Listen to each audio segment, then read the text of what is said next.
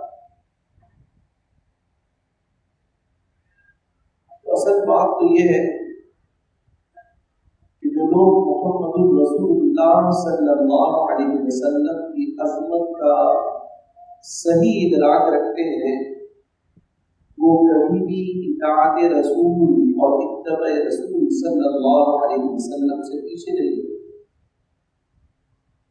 اور یہی بات ہے کہ جماعت المسلمین ہے، جماعت المسلمین کی محمد رسول اللہ صلی اللہ علیہ وسلم کی عظمت اور آپ کی قدر و منزلت اور آپ کی بلند و بالا شان اور آپ کا بلند و بالا مقام بتاتی ہے، نہ صرف بتاتی ہے بلکہ بتاتی ہے کہ اللہ کے رسول صلی اللہ علیہ وسلم کا اصل حق یہی ہے کہ ہم تمام کے تمام اللہ کے رسول صلی اللہ علیہ وسلم کی اطاعت اور ان کی اتباع میں اپنی زندگی بسر کریں۔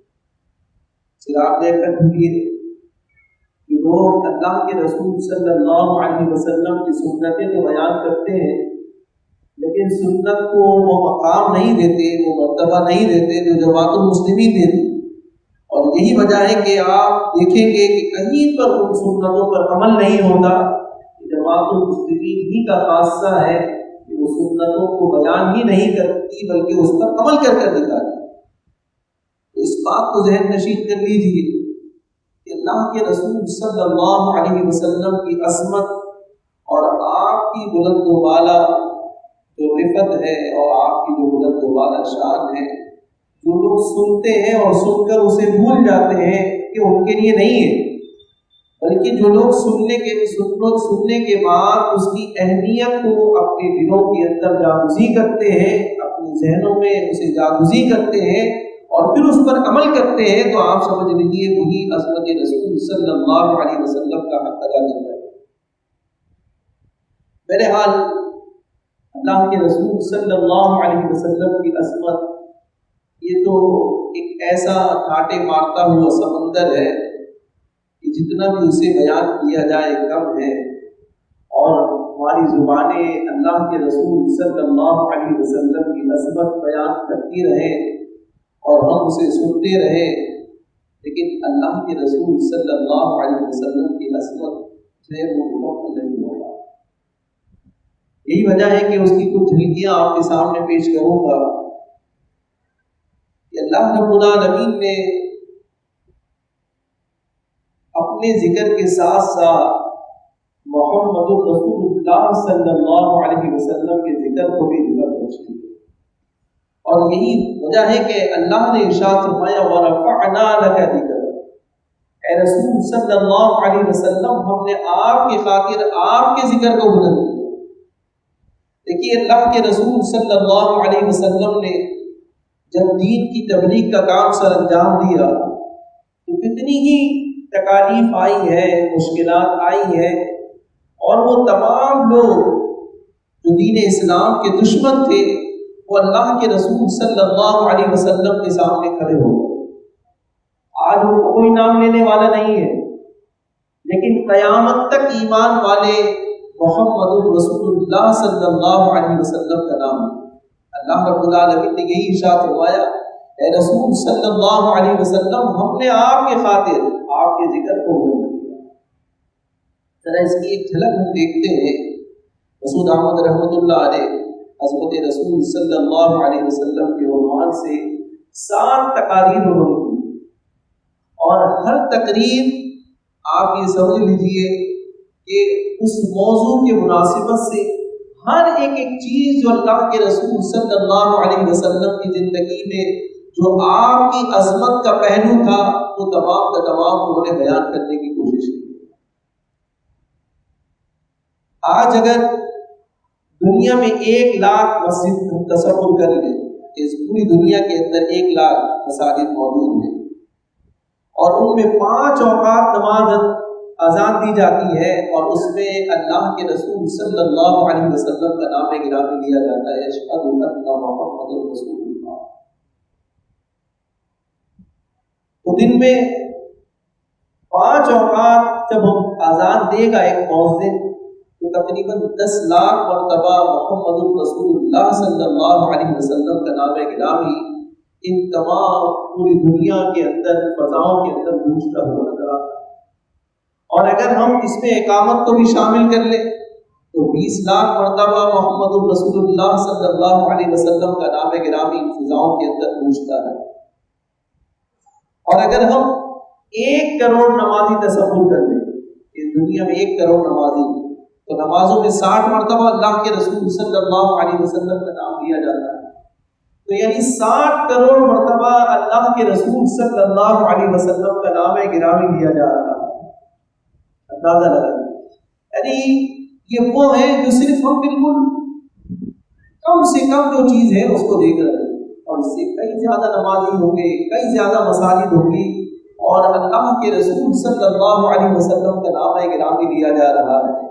درس و تدریس کے موقع پر، خطبات کے موقع پر، جب احادیث پڑھائی جاتی ہیں اس موقع پر، یعنی یہ تکرار کہاں تک پہنچتی ہے اس کو آدمی جو ہے وہ لکھ نہیں سکتا اور نہ ہی جو ہے اسے قابو کر سکتا.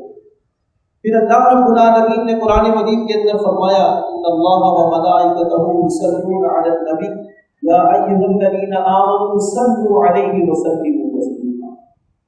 بے شک اللہ اور اس کے فرشتے محمد رسول اللہ صلی اللہ علیہ وسلم پر درود و سلام بھیجتے ہیں. اے ایمان والو تم بھی رسول اللہ صلی اللہ علیہ وسلم پر درود و سلام بھیجا کرو. فرشتے کتنی مرتبہ پڑھتے ہیں اور خود اللہ رب العالمین محمد رسول اللہ صلی اللہ علیہ وسلم پر سلام بھیج رہا ہے اور ایمان والوں سے بھی یہ کہہ رہا ہے کہ یہ وَرَفَعْنَا لَكَ ذِكْرَكَ جو اللہ رب العالمین نے قرآن مجید میں ارشاد فرمایا، ایک اس کی مختصر سی تشریح ہے.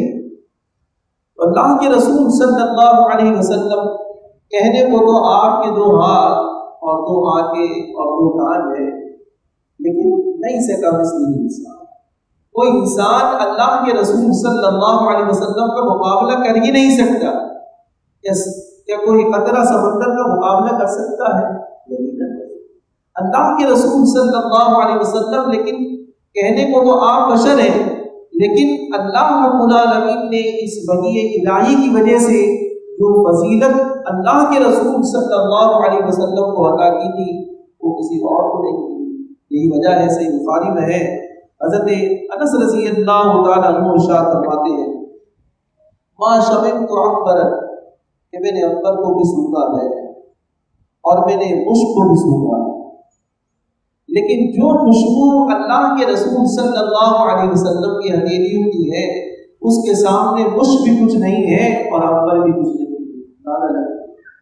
اللہ کے رسول صلی اللہ علیہ وسلم کی جو ہتھیلیوں کی نرمی اور ملائمت ہے اس کے سامنے دیباج بھی کچھ نہیں ہے، اس کے سامنے ریشم بھی کچھ نہیں. اور میں نے کہا میں نے ریشم بھی چھوا ہے، میں نے دیباج کو بھی چھوا ہے، لیکن جو نرمی اور ملائمت اللہ کے رسول صلی اللہ علیہ وسلم کی ہتھیلیوں میں ہے، جو خوشبو اللہ کے رسول صلی اللہ علیہ وسلم کی ہتھیلیوں میں ہے، وہ خوشبو میں نے کہیں نہیں سنی. یہ اللہ کے رسول صلی اللہ علیہ وسلم کی عظمت ہی تو ہے.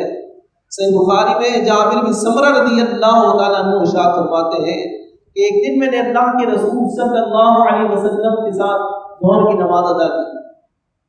اس کے بعد جب ہم واپس ہوئے تو کچھ بچے آ گئے. اللہ کے رسول صلی اللہ علیہ وسلم نے سب کے ہاتھوں پر جو ہے وہ سب کے رخسار پر اپنا ہاتھ رکھا. آپ دیکھیے یہ بھی محبت ہے، یہ رحمت ہے اللہ کے رسول صلی اللہ علیہ وسلم کی کہ بچوں کے ساتھ بھی اللہ کے رسول صلی اللہ علیہ وسلم رحیم ہے اور شفیق ہے. اور یہی وجہ ہے اللہ نے ارشاد فرمایا لقد جاءکم رسول من انفسکم عزیز علیہ ما عنتم حریص علیکم بالمؤمنین رؤوف رحیم.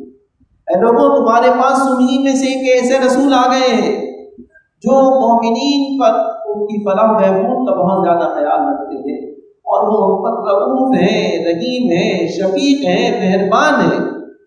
کہتے ہیں کہ وہ ہاتھ اللہ کے رسول صلی اللہ علیہ وسلم نے میرے رخسار پر بھی لگایا اور بہت زیادہ ٹھنڈا، اور مجھے ایسا لگا کہ ابھی عطر فروش کی جو گٹر ہے اس سے ابھی ہاتھ باہر نکلا. اتنی خوشبو اللہ کے رسول صلی اللہ علیہ وسلم کے ہاتھوں میں. یعنی عام آدمی کے ہاتھوں میں تو کچھ بھی نہیں ہے، اور اگر اس کے جسم سے بڑی ناگوار سی بو نکلتی ہے، لیکن اللہ کے رسول صلی اللہ علیہ وسلم کی خوشبو، اس کا حال یہ ہے کہ تمام خوشبوئیں جو وہ نیچ ہے.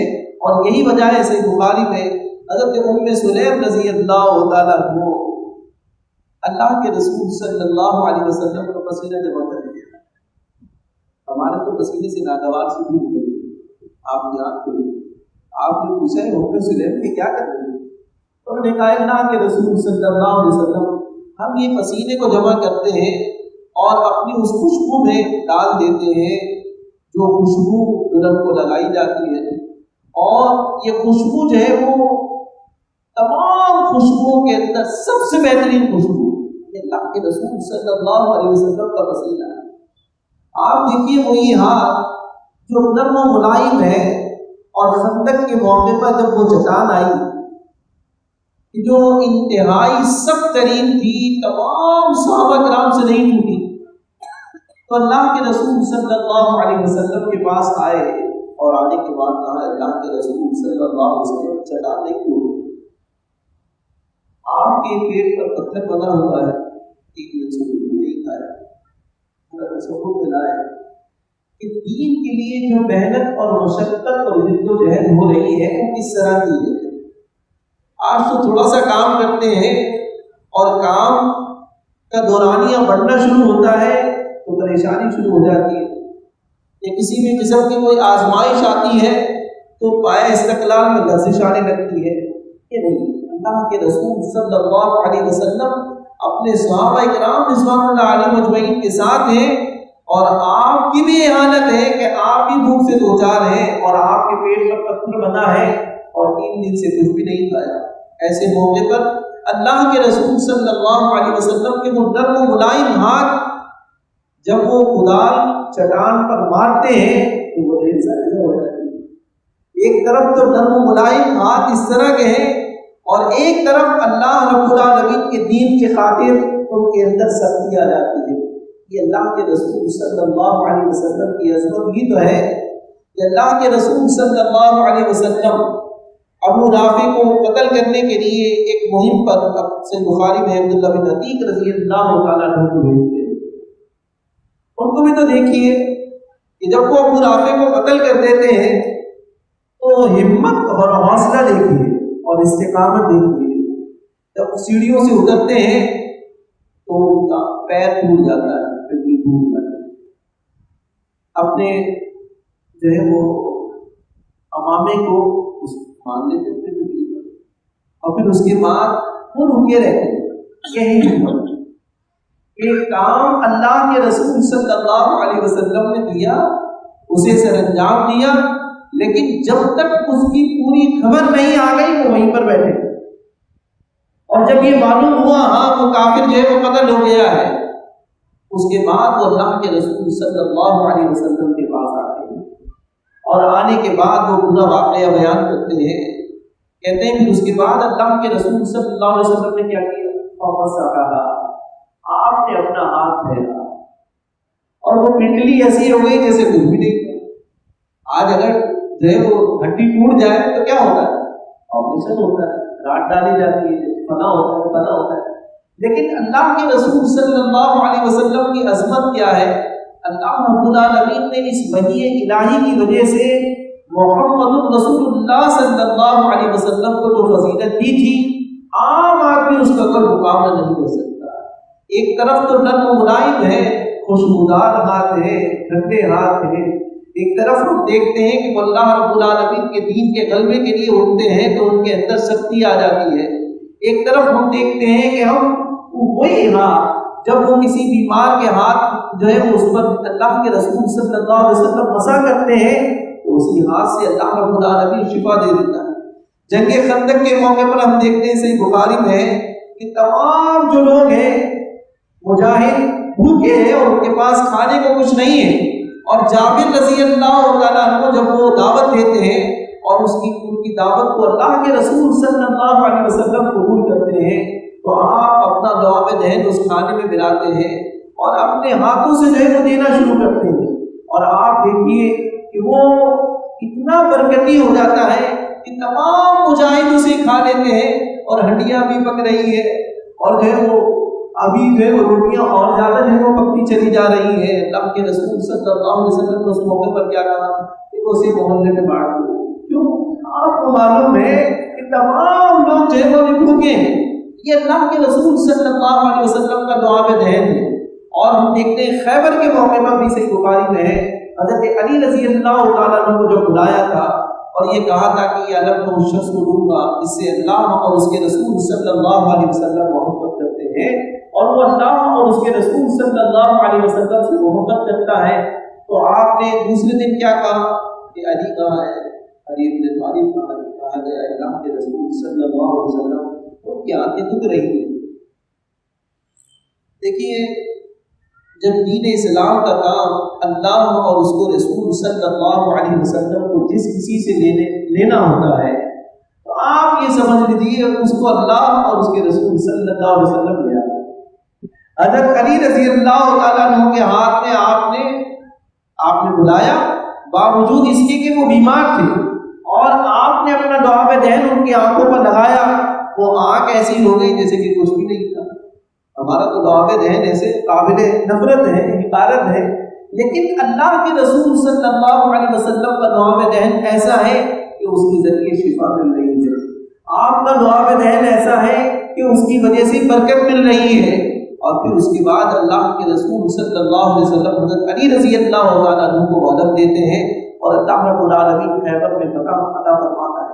تو ایسی کئی مثالیں ہیں اللہ کے رسول صلی اللہ علیہ وسلم کے حوالے سے اور یہ تمام کی تمام محمد رسول اللہ صلی اللہ علیہ وسلم کی عظمت ہے.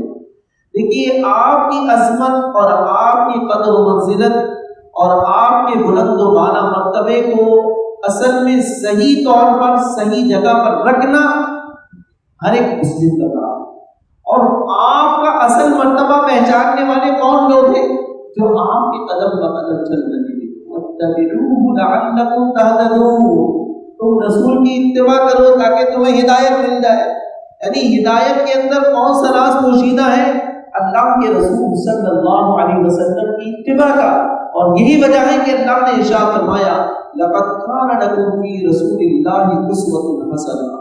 اے ایمان والو تمہارے لیے رسول اللہ صلی اللہ علیہ وسلم کی زندگی میں بہترین نمونہ ہے.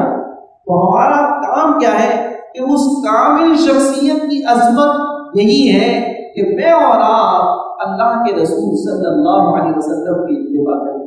آپ کیا ہے کہ ہم اس بات پر تو ہماری خوش نصیبی ہے کہ اللہ رب العالمین نے ہمیں بہترین رسول عطا فرمایا لیکن ہماری بد نصیبی یہ ہے کہ ہم اللہ کے رسول صلی اللہ علیہ وسلم کی اتباع نہیں کر سکتے.